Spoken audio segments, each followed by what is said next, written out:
Hello friends, welcome to this session of COVID-19 and expected questions in the upcoming exams of FMGE, INICT and NEETPG. And I'm delighted to have wonderful friends and esteemed faculty members, Dr. Salman, microbiology faculty, Dr. Saurabh Bhatia, pharmacology faculty, Dr. Anuradha Dhawan, ophthalmology faculty, and myself, Dr. Rajiv Dhawan, ENT faculty. So what's the plan for this particular video? That we'll be focusing on what are the expected multiple choice question in these subjects. And all the respected faculty members would try to tell you the high yield points relevant to that particular question. So first we start with microbiology, and I'll request Dr. Salman to start his set of questions. Thank you.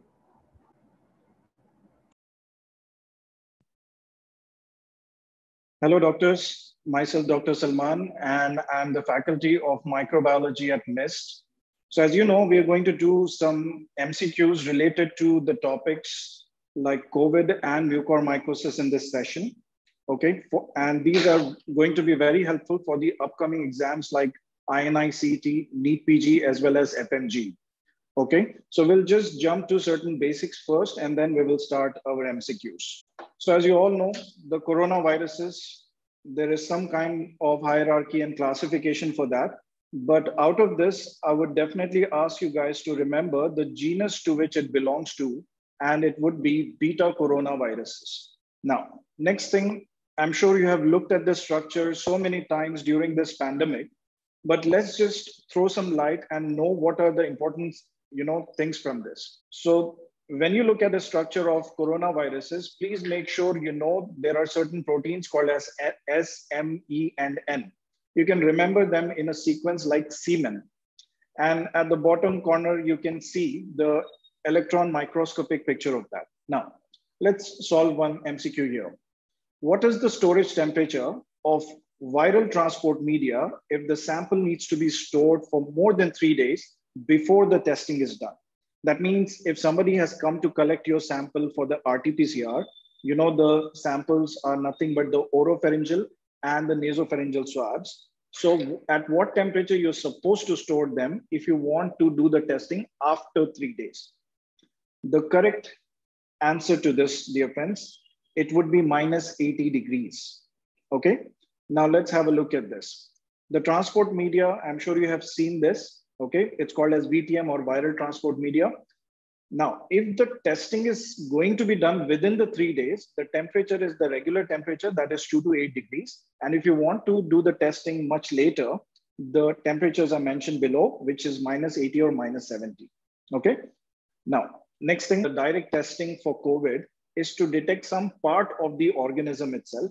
And that is nothing but the RNA of the virus is detected by different types of, NATs, nucleic acid amplification techniques. You know about the RT-PCR, CBNAT, and the TrueNAT. CBNAT is cartridge-based, as you see the image, and TrueNAT is the one which is chip-based. Okay. Now, guys, next thing what you should know here is the gold standard of testing is anytime real-time RT-PCR. Okay. There are certain genes, what we have just looked at within the structure that can be detected here. Okay. That are mentioned in the slide. You can have a look at these. CT value, you should know what is the concept behind this. CT value is inversely proportional to the viral load. That means less the CT value, the more the viral load. In simple words, they are saying that in less number of cycles that we perform for PCR, you can detect the virus. And that's not a good thing, right? There is a lot of virus. That's why we are able to detect the virus in very early cycles. All right. Next, another MCQ for you. A 45-year-old man has a fever of 104 degrees Fahrenheit since 2 days with cough, headache, lethargy, and muscle pain. He is a diabetic patient and his blood glucose levels are controlled with metformin. He was waiting for an appointment to get vaccinated against COVID-19, and these symptoms began in him. Okay. CBNAT was performed for RDRP, RNA-dependent RNA polymerase of SARS-CoV-2, and the test turned out to be negative. So now what should you tell the patient? What should you inform the patient? The patient is negative for COVID-19. The patient is positive for COVID-19. Do the E-gene screening test or go for the PCR. The correct answer for this would be the option D. That means you have to do the RT-PCR as it's the gold standard test that should be done. Okay. Now, this is the idea here, guys. So when you do the CB-NAT versus TrueNAT, you know, there is a difference of genes that you can detect here. In the RT-PCR, what we said, you can detect S, E, M, ORF, etc. Here, you can only detect the E gene and the RDRP. So first step is to detect the E gene. So it's called as E gene screening test. If the test comes out to be negative, it's considered as true negative. If the test comes out to be positive, don't say the person has COVID right away. Do the confirmatory test called as RDRP confirmatory test. Okay. If this test turns out to be positive, consider the patient as COVID positive. If the test is negative, you have to confirm by RT-PCR.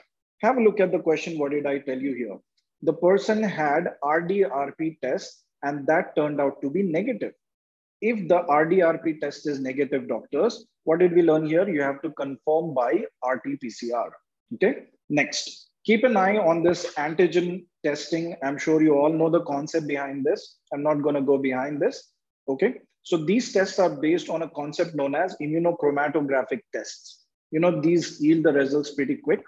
A very important question you can expect, dear friends, the culture of COVID, if you do, the SARS coronavirus, it should be only done in the BSL-3 level labs, whereas all the other tests, they can be done in the BSL-2 level labs, okay? Next, which of the following vaccines is an inactivated whole virion vaccine, okay? So guys, you know, there are different concepts of vaccines that are here in the market right now. So you see all the popular names that we all know about, okay? The correct answer for this, as most of you might have answered, it is Covaccine, okay? Now, let's have a look at this. The Covaccine is an inactivated whole virion vaccine. It means the entire virus is taken and it's in an inactivated form. You know, it's developed by Bharat Biotech and ICMR, and the temperature for storage is 2 to 8 degrees, just like the VTM, viral transport media. If you're doing the sample within 3 days, you use the same temperature, 2 to 8. So make sure you know this number, okay? Next vaccine is Covishield. Now, Covishield vaccine is a little different. You're not taking the entire virus in this, but only a part of the virus. Now, what exactly are we doing in this? Okay, you're going to use another virus, okay, called as adenovirus, chimpanzee adenovirus. That's what is the name ChAd-OX1. And that virus is going to carry the spike proteins for you. You know, the spike protein, S protein, is the main thing that helps the coronavirus to enter our cells. Okay, so this guy, what it is going to do, it's going to carry the S protein. And now your body will start making antibodies towards the S protein, and then you will be protected from this infection. And pretty much just like that, you have the Sputnik vaccine, you know, the one from the Russia, developed by the Gamaleya Institute. So that is also based on the pretty much same type of a concept. The third type of concept is the nucleic acid vaccines. That means you have a mRNA that you have trained to make some kind of specific protein for you. So this time, I'm interested in making S protein. You all know when you make mRNA from DNA, it is called as transcription. And then from the mRNA, when you make proteins, it's called as translation. So what you're doing is you're taking one type of a mRNA, and that is going to make S proteins for you, okay? The vaccines based on this are Pfizer and Moderna, okay? Now let's have a look at this question, very important. A test called as 1,3-beta-D glucan assay. It's used for all except. Now, generally speaking, this test, you know, it's done for invasive infections, okay? And this beta-D glucan, it is a part of cell wall of certain fungi, okay? Now, the correct answer to this is mucormycosis. I know this is not a mainline testing that is done right now, but it's a very good test to rule out mucormycosis, okay? Especially in the COVID patients. So technically, this test can be done for Candida, Aspergillus, and Pneumocystis jirovecii. You can remember the mnemonic CAP, okay, for this testing. So if you get a negative test for this, you can be sure that this is not mucormycosis, all right? Next question. A 24-year-old woman presents to the emergency department with complaints of blurry vision, headaches that started yesterday. She reports that she has been experiencing some facial pain, but she thought it was related to her dental braces. She's also worried about a black spot that is increasing in size on her face over the last 3 days. Recently, she had recovered from the COVID after using methylprednisolone for a while. The patient was diagnosed with the DM type 1 at the age of 15. The physical examination shows a black necrotic scar. What is the most likely cause of this patient's symptom? See, by now you have to start picking up this, words, catchy words here. Vision related problem, facial related problem, black colored spots, diabetes mellitus, use of steroids, all these things come under the characteristics of mucormycosis. So technically this answer is mucormycosis. You all know even anthrax produces a black colored scar, but this history won't be there in that. All right. Next, the fungus or the mold that is grown on the onion is related to which disease in the humans? Okay. Now, the mucormycosis causes rhinocerebral disease. In fact, most of the doctors will pick this answer, okay, just by looking at the black color, black fungus. The media popularized the word called as black fungus. Technically, it's not the black fungus, dear friends, okay? Black fungus is the one that belongs to another group in fungi called as Demataceae group, or this one to be precise is Aspergillus niger. As the name says, niger means black, right? So this is not mucormycosis, which is also found on, decaying matter, etc. This is actually Aspergillus niger. And once I tell it's Aspergillus niger, I'm sure you will change your answer to otomycosis, right? So the correct answer for this is otomycosis. Next, guys, just a quick run through on this. Mucormycosis, please remember the important members here are rhizopus, the most common. In fact, the one is called as Rhizopus oryzae, Apophysomyces, okay, elegans, Apsidia, Mucor. These are all the important members here.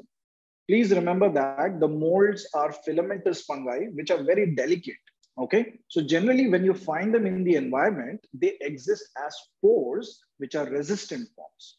In fact, how do you get infected? By inhalation of spores, ingestion of spores, etc., or by contact to your skin. All right, where are they found? In the soil, decaying matter, etc.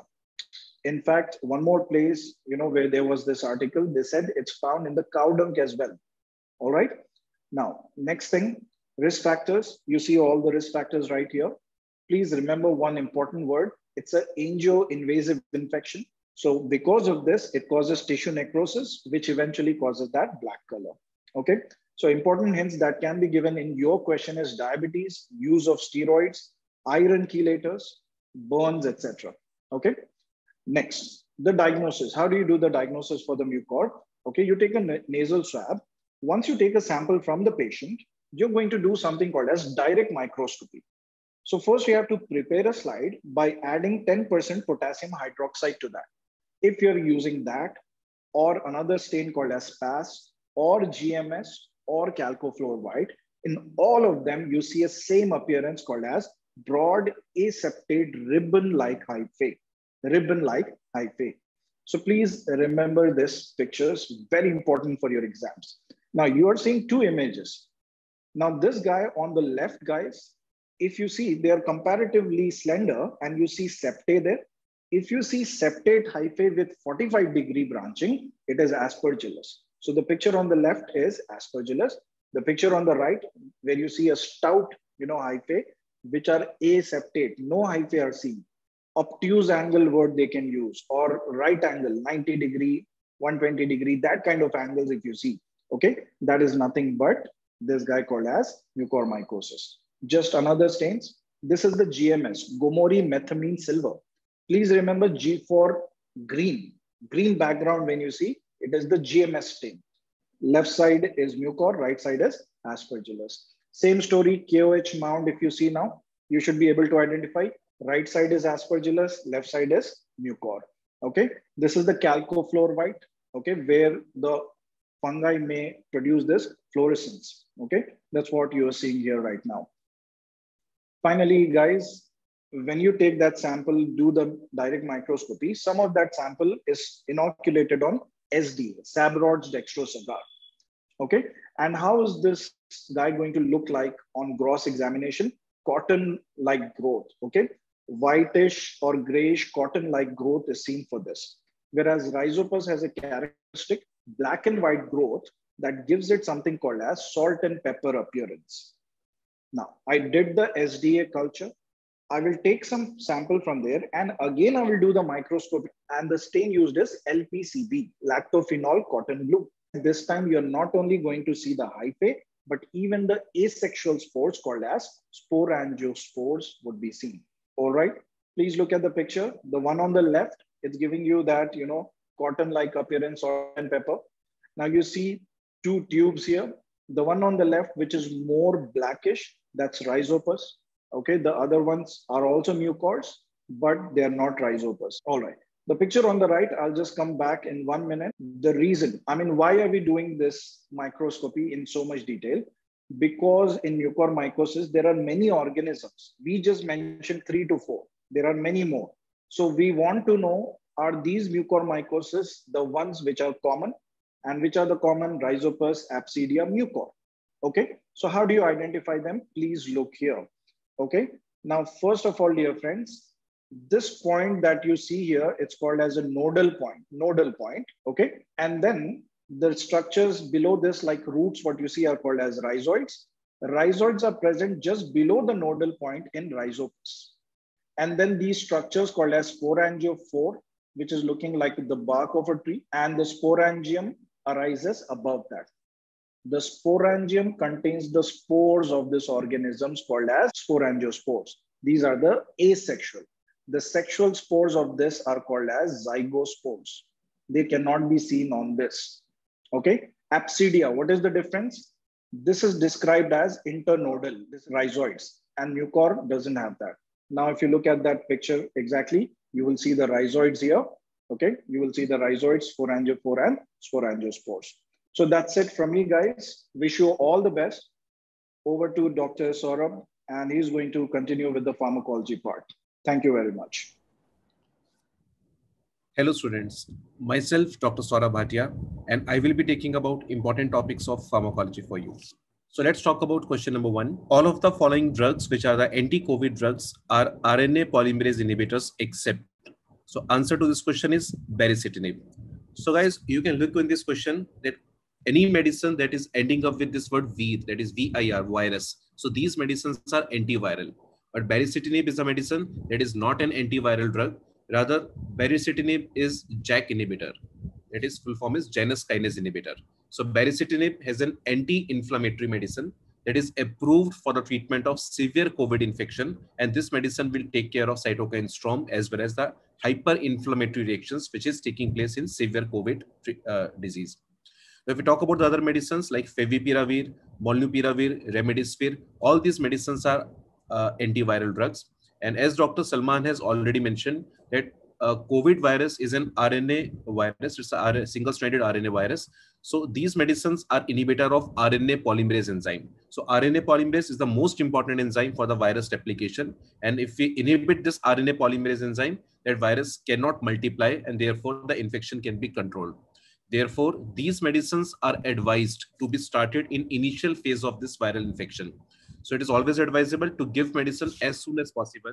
Like if we talk about Favipiravir and Molnupiravir, these medicines are advisable to be started in first 5 days of the infection when the patient has started having the symptoms.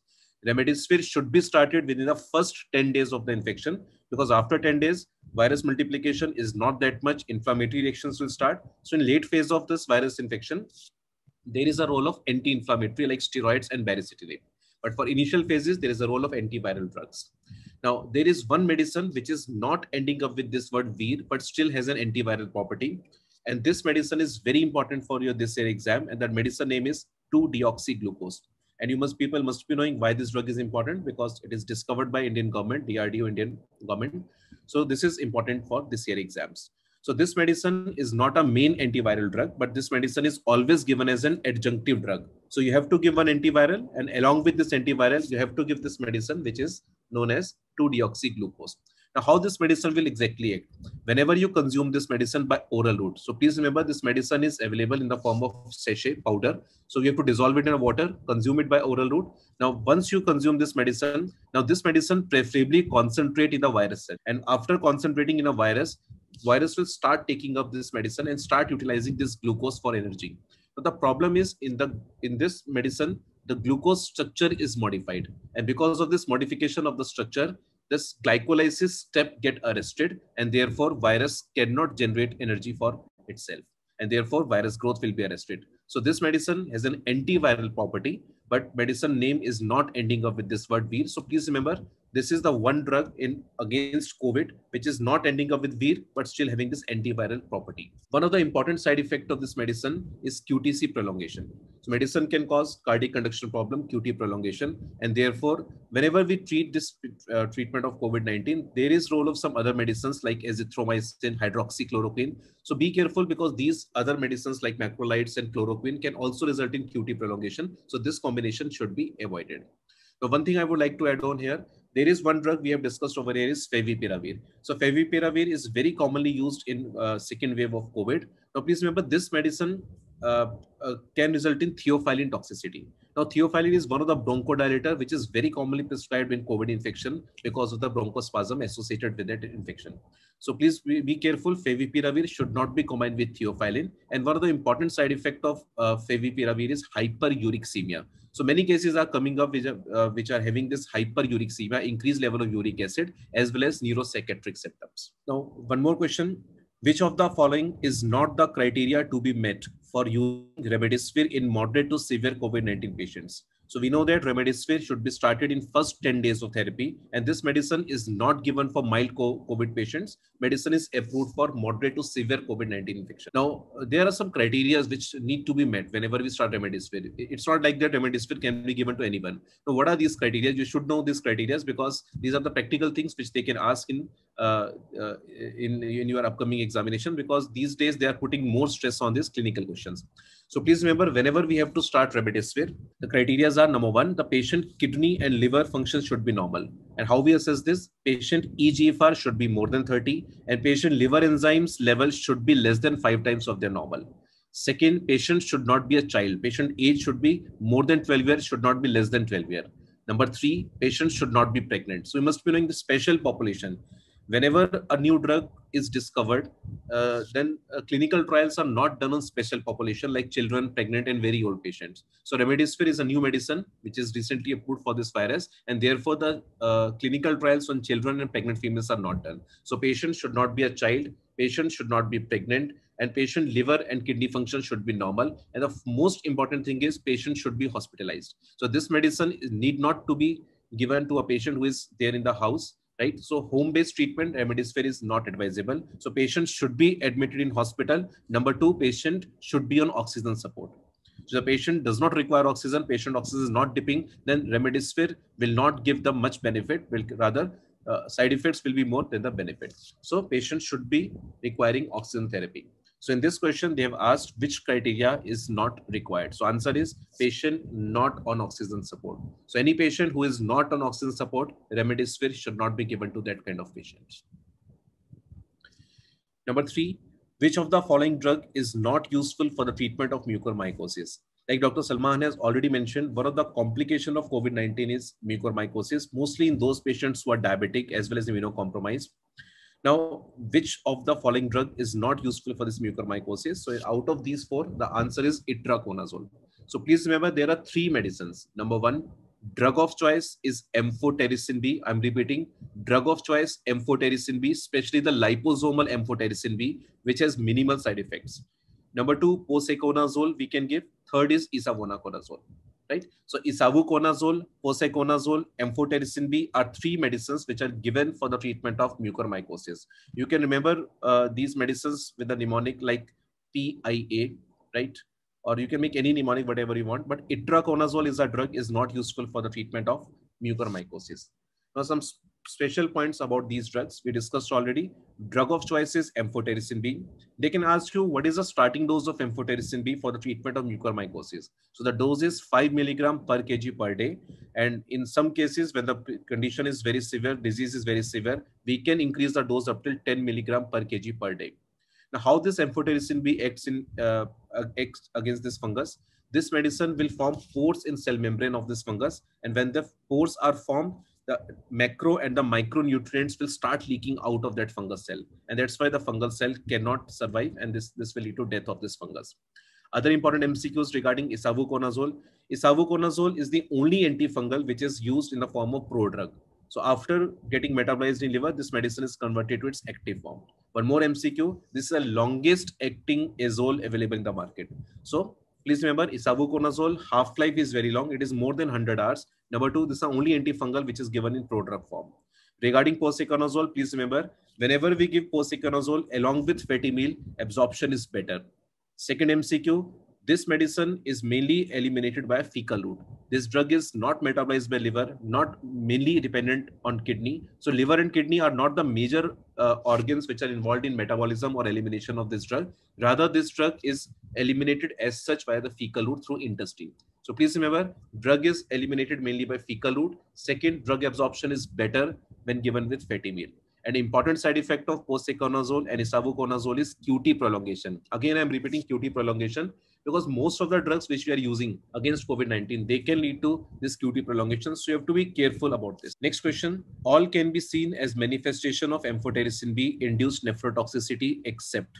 So this question is based on amphotericin B side effects. So these days, we people are using higher dose of amphotericin B in patients of mucormycosis. So practically, we are facing these toxicity issues in day-to-day emergency clinics.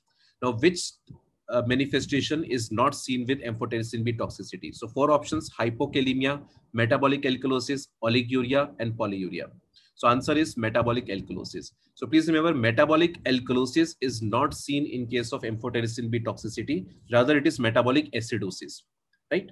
So what are the various manifestations of this amphotericin B on kidney? We'll discuss in short. Number 1, whenever we give amphotericin B, we have discussed already, this medicine acts by forming pores in the membrane of pores in the membrane of fungus. Now, in a similar manner, whenever we give higher dose of amphotericin B, this medicine can form pores in the cells of kidney tubules. And when this medicine will form pores in the membrane of tubular cells, those cells will get irreversible injury. Those cells will be those cells will initiate their apoptotic process, and that will lead to tubular injury. And because of this tubular injury, kidney tendency to retain ions like potassium and the magnesium ion will be lost, and this will lead to loss of potassium and magnesium in urine. So side effects are hypokalemia, hypomagnesemia, because medicine can cause acute tubular necrosis because of the damage to that membrane of cells of tubule. Now we have different forms of amphotericin B available in market. Like one is liposomal amphotericin B, one is amphotericin B deoxycholate. Now, like we know that in India, there is a scarcity of this liposomal amphotericin B in this COVID wave. So many doctors or many hospitals have used this deoxycholate form of amphotericin B. Now, please remember, deoxycholate has a detergent property, which has a more tendency to form pores in the membrane of cells. And therefore, acute tubular necrosis is more commonly seen with preparations of amphotericin B, which are other than liposomal form. Right. So liposomal amphotericin B is the safest of all, having the minimum chance of nephrotoxicity, but deoxycholate form has a maximum incidence of this nephrotoxicity. Number 2, this medicine can result in loss of water, because kidney will lose its tendency to retain water as well as ions. And when this water will start losing, water is started going out of this kidney will activate macular denser cells, and that will activate the tubuloglomerular feedback that will cause renal efferent vasoconstriction. Because of this renal efferent vasoconstriction, the blood flow towards this kidney glomerulus will be reduced, and that will lead to oliguria. So one other manifestation of amphotericin B toxicity is oliguria. First is tubular necrosis. Second is oliguria. This oliguria is because of the activation of macular densa or this tubuloglomerular feedback. Number 3, amphotericin B can also result in resistance of the ADH action. So we know that ADH will act on collecting tubules of kidney, and that will lead to retention of water. So amphotericin B interfere with the action of ADH, and that will also lead to polyuria sometimes. So patient can come to you with polyuria. Now the fourth thing is, we have discussed already, amphotericin B can result in loss of magnesium as well as potassium ion. Now when this potassium and magnesium ions are started going out of the body, positive charge started going out of the body, as a compensatory mechanism, body will start retaining other positive charge, and that positive charge is hydrogen ion. And because of the retention of this hydrogen, patient will have tendency to develop metabolic acidosis. So various manifestations are decreased GFR, that is oliguria. Sometimes there is a polyuria because of ADH resistance. Number 3, patient can also come to you with metabolic acidosis. And number 4, electrolyte abnormalities are mainly hypokalemia as well as hypomagnesemia. That is all about important questions of pharmacology, which are based on COVID-19 treatment as well as drugs. Now I will request Dr. Anuradha to take this ophthalmology important aspects related to this COVID infection. Thank you, Dr. Saurabh. And now we will be discussing few questions in ophthalmology. I'm Dr. Anuradha, friends, and I'll be sharing with you some expected ophthalmology questions as far as our INI, CET, FMGE, and NEETPG exam is concerned. Okay, so let's jump ahead to the first question. Let's read through the statement. A 23-year-old lady develops mild redness in her left eye. She has no other ocular and systemic symptoms. Her father has been recently admitted with fever, cough, and breathlessness and has tested positive for the SARS-CoV-2 virus. Which of the following could be the most likely cause of red eye in her case? What are the choices given? A, keratitis, B, optic neuritis, C, conjunctivitis, D, anterior uveitis. So now in this case scenario, friends, if you see, it's a young lady presenting only with red eye, okay, with a positive COVID contact. Okay. Now among the choices, if you see, what are the choices which can cause red eye? From here, we can rule out optic neuritis because it does not lead to red eye. So we are left with A, C, and D. Now, among these choices, A and D, that is keratitis and anterior uveitis, will also have some other associated features. And what are these features? These features are there can be pain, there can be photophobia, there can be decreased vision, and so on. Okay, so what is the right answer to this question here? A lady who is positive contact with the COVID with only red eye most likely causes your choice C, that is conjunctivitis. So the question can be based upon these scenarios. Some more important points regarding the conjunctivitis in COVID. The most common manifestation in the eye of the COVID involvement is conjunctivitis. Okay, so this can be presenting symptom of COVID-19. The patient can present with a pink or red eye without any other symptoms. And what is the type of the conjunctivitis which we can see over here? That is the follicular conjunctivitis. So be prepared. The question can be there something related to conjunctivitis in COVID. Moving on to the next question. All of the following are true about the eye involvement in SARS-CoV-2 virus except. Now in these questions, which are all then none except, be very, very careful and don't jump to the first choice which appears to correct. Okay, so we have to see what all are true except. Choices are conjunctivitis may be the presenting symptom of infection. B, there is high risk of transmission through ocular surface. C, may lead to retinal vascular occlusions. D, patient may develop double vision or painful eye movement. Let's go through the statements one by one and mark out whether they are true or false. Choice A, conjunctivitis may be the presenting symptom. We have just now learned that it is the most common presenting symptom. So choice A is the true answer. B, there is high risk of transmission through ocular surface. So please remember the virus is found in the tears on the ocular surface, but still there is no proof that there is a high transmission from the tears or the ocular secretions with the infection. So this is not a proven statement that there is a high risk of transmission. Coming to C, may lead to retinal vascular occlusions. Very true. The cases of central retinal artery occlusion, cases of central retinal vein occlusion, etc. have been seen in the patients of COVID-19. Choice D, patient may develop double vision. Yes, due to the cranial nerve involvement. or painful eye movements, for example, in optic neuritis. So D is also true. So what is the right statement which is false over here? The right answer, which is the false statement over here, is your choice B, that there is high risk of transmission through ocular surface. This is not proven. So we will mark choice B as the right answer to this question. Now, something about eye involvement in COVID-19. As you can see on this slide, there is a long list of the conditions which have been found in the eye in patients who had COVID-19 infection. Okay, so every part of the eye almost and every layer can be involved either in the inflammation mostly or in the active infection. Okay, so most common what we have to remember is conjunctivitis, though it can present in the form of keratoconjunctivitis also, in the form of episcleritis also. Then vascular occlusions have been seen very commonly. Please remember central retinal vein occlusion, central retinal artery occlusion. There can be inflammation in the form of uveitis, which can be intermediate as well as posterior uveitis. Retina can be affected in the form of acute retinal necrosis. And there is a typical condition seen here, which is rather uncommon, what is known as acute macular neuroretinopathy, in which there is inflammation is only in the macular area. Okay? It can involve optic nerve in the form of optic neuritis. It can involve pupil in the form of AD stonic pupil.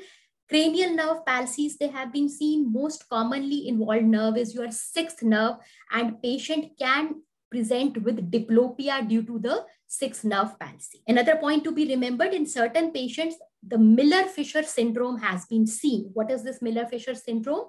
It is a type of Guillain-Barré syndrome in which there is also cranial nerve palsies like sixth nerve or third nerve. Okay, so this has also been seen. And then it can present as orbital cellulitis. So any of this presentation can be possible if there is a case scenario which is showing you that these presentations are there in the setting of COVID-19. So these possibilities, they can occur. Okay. Now I will take you to another clinical case scenario. A 60-year-old diabetic male patient was admitted with a 3-day history of severe breathlessness, pyrexia, tachypnea, and generalized malaise. RT-PCR from a nasopharyngeal swab was positive for SARS-CoV-2 virus. He was started on intravenous meropenem, oral oseltamivir, and intravenous methylprednisolone. On day 10, patient developed bilateral orbital swelling with right eye proptosis. Patient also had soft tissue necrosis of upper and lower eyelid. Left eye was immobile, and patient had dilated non-reactive pupil. What could be the most common organism involved? So don't get scared with such a long case statement. What is over here? The first part of the question, the key message from the first part of the question is that a diabetic patient was found to be COVID-2 positive. He was started on the treatment. However, the treatment also included intravenous methylprednisolone. So this is the key point over here. The second paragraph is telling you the changes which were found in the eye. So what are the changes? The patient has developed bilateral swelling of the orbit with right eye proptosis. Another key point is soft tissue necrosis of the upper and lower eyelid. Left eye immobile means all the extraocular muscles, they have become paralyzed. And dilated non-reactive pupil means that the second nerve is also involved.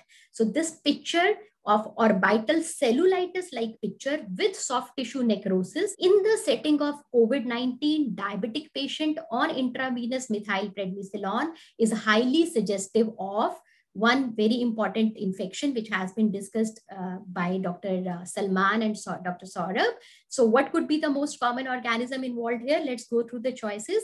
Aspergillus, Pseudomonas, Mucor, Candida. So I think now we can be very sure what we are discussing over here is orbital mucormycosis. So this setting, what can be the key features? So let me show you certain images also so that you remember all the signs well. So in the setting of COVID, along with immunosuppression, poor sugar control level, if there is a case in which the patient has developed orbital swelling, along with conjunctival chemosis, as you can see in the picture over here in the left eye of the patient, non-reactive pupil, double vision, pain in the eye, loss of vision, and very, very importantly, this black necrotic tissue, which has been highlighted, that this black color is not due to the color of the fungus. This is due to the color of this necrotic tissue, which is known as eschar. Then this is the setting of orbital mucormycosis, and we can easily answer these kind of questions. Okay, so few more important points about orbital mucormycosis, the points to be remembered about regarding the exam. The infection usually comes from the ethmoid sinus. Intracerebral spread, that is spread to the cerebral cavity, can occur when it passes through the orbit. Progression very rapid, and once it is in the orbit, the chances of cerebral spread and mortality is very, very high. The drug of choice, as discussed, is lipid-based amphotericin B. If orbit is involved, you have to do surgical debridement in the form of orbital exentration. Okay? So these were 3 important case scenarios in ophthalmology, which can present in the form of questions related to COVID-19 in your exam. Now I hand over to Dr. Rajiv to discuss about the ENT questions. Hello friends, this is Dr. Dhawan. So I'm here to discuss a couple of expected questions for ENT in context to COVID-19 and mucor, of course. And these questions are expected for the NEETPG, for INICT, and for the FMGE exam as well. Very, appropriate scenario they can create like that. A 23-year-old female medical student has travel history by air 5 days back, and now she has developed fever since yesterday. Since this morning, she's complaining of loss of sense of smell, means anosmia. What is the most probable further investigation? So in the context of the clinical, story they have made, there is a history of air travel following fever after the incubation period, like 5 days. And they are suggesting that there is anosmia, which is a very typical clinical scenario of COVID-19. So of course, what would be, really required, as Salman very nicely pointed out, that the gold standard investigation to rule out COVID-19 would be, of course, RT-PCR. So that is the answer of this question, RT-PCR for COVID-19. And you must remember that anosmia, the loss of sense of smell, is a very important part of the clinical spectrum related to COVID-19 diseases. Okay. Now, another scenario they can make like this, like a 62-year-old diabetic patient and this post-COVID-19 patient, and now patient is presenting with blood-stained nasal discharge, and there is cheek pain also. The nasal endoscopy, which is generally the first investigation in a suspected case of any mucormycosis. In this case, the nasal endoscopy has revealed fungal debris in the middle meatus. You know that there is a typical look of the fungal debris in the nasal endoscopy we see, particularly in the middle meatus area. Some people call it peanut butter appearance of mucin also. The mucin is so thick and it is like amber colored, and that fungal debris is so typical, I would say, on nasal endoscopy, that you are quite sure, not conclusive, but sure about that we must rule out the mucor or a non-mucor fungal sinusitis possibility. So what is the best radiological investigation for this patient? So after nasal endoscopy has yielded a positive evidence of possibility of fungal sinusitis, of course, keeping fungal possibility and then mucor out of the all fungi, in this case, because there is blood-stained nasal discharge and cheek pain, and cheek is the house of the maxillary sinus. So shall we go for a CT scan, a plain CT or a contrast CT or a plain X-ray, or the contrast MRI of the peroneal sinuses with orbit? The answer of this question is contrast enhanced MRI of the paranasal sinuses with the orbit. So this is an expected question for INICT, NEETPG, that what is the best investigation as far as radiology is concerned for suspected cases of mucormycosis. We must do the contrast MRI of the sinuses orbit, and we definitely include some cuts of the brain as well in this, because that mucor can spread to the orbit and brain both. And one more possible question again for NEETPG, INICT, or even FMGE for that matter, for radiology particularly, that on the contrast enhanced MRI of the sinuses and orbit, you see a typical sign, and that is called black turbinate sign on contrast MRI. If you see this patient, this is the normal maxillary sinus, which is showing the black color, and this is the normal inferior turbinate, which is whitish in color, which is taking the enhancement. But on this side, if you see compare the maxillary sinus here, it is having, total opacification over here, and the inferior turbinate is actually blackish over here. So compare this normal side, which is the whitish inferior turbinate, and this blackish inferior turbinate. So this is now an expected multiple choice question for the radiology in the upcoming examination. So don't forget the black turbinate sign, which can be seen on the contrast MRI. Same over here. If you see, this is the normal turbinate, inferior turbinate. Now this is an axial cut, and this one is the black turbinate, which you can again compare. This side is the normal, and the red arrow pointing towards the disease side, and this is the black turbinate sign on the contrast MRI, which is seen in mucormycosis. Now, apart from MRI, just to add on to your knowledge, that we do get the CT scan also done in a case of fungal sinusitis. Every fungal sinusitis is not mucor. Aspergillus fumigatus is also a very dominant fungal entity which can cause fungal sinusitis apart from mucor. And if you do a CT scan, and then in the CT scan, you would be able to see a very typical finding, which is again an ENT radiology question. And this is heterogeneous or double density shadows on the CT scan of the sinuses actually. Now, when I say heterogeneous or double density shadow, you see over here, this is the orbit, and this is the maxillary sinus over here. And this is a big polypoidal mass, which is due to the fungal sinusitis formed. And this polypoidal mass is actually having heterogeneity. You can see this is more white than the surrounding peripheral area, which is more black. So guys, don't forget this clinical picture and this name, heterogeneous or double density nasal shadows or polypi on the CT scan of sinuses is suggestive of fungal sinusitis. I'm not saying mucor only, it is suggestive of fungal sinusitis, okay? Because normal polyp do not look like this. If you see, can you see the normal polyp over here? The first one is AC polyp, is the antroconal polyp, which is the inflammatory polyp, but a non-fungal entity. And you can see over here very clearly, this is actually homogeneous. This is absolutely a big polyp over here, but this is homogeneous polyp. But on this side, if you see, this one is again AFRS, means allergic fungal rhinosinusitis. So we are comparing a non-fungal polyp, which is homogeneous on CT scan, with a fungal polyp, which is heterogeneous on CT scan. And this is the variegated or double density or the heterogeneous opacity on the CT scan. Okay. Now, next question about the same kind of patient, 29-year-old RT-PCR COVID-19 positive individual, present with a necrotic debris in the nasal cavity with necrosed skin of the external nose. Again, RT-PCR in the background.